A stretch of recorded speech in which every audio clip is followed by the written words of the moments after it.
Egunon. Bueno, lehenik eta behin esan behar dut leku berezi baten nagoala eta bueno, etorrera izan dela batez be, aitzaki izan da beste egunean telebistan saio bat ikusten, itxi liburuak deitzen dena, non agertut esan, bueno, lehendakari Agirren esperientziak bai Amerika aldetik, eta berak eduki zituen pasadizoak. Eta holako baten agertu izan zelan komentario bat zelan identitate berri bat eman eutxiela, eta zegoela fundazioan barruen aukera ikusteko materialak eta bertoko garaiko esposizioak eta materialak eta bizipenak.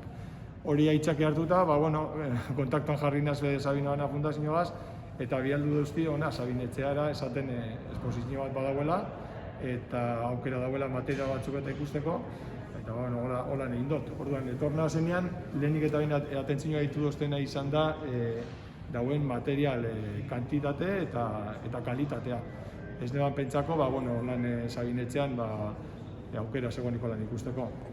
Neu abertzalenaz, jeltzale sentitzanaz, buru ez jeltzalenaz, eta uste dut, denontzat izan beharko zala beharrezko lako erakustaldi bat edo esposizio bat ikustea.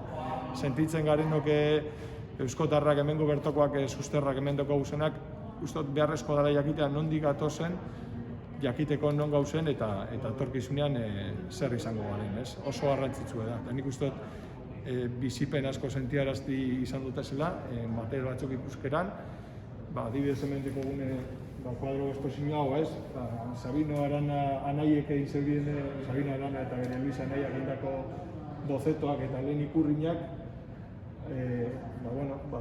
oso simbolikoa, eta gaur egun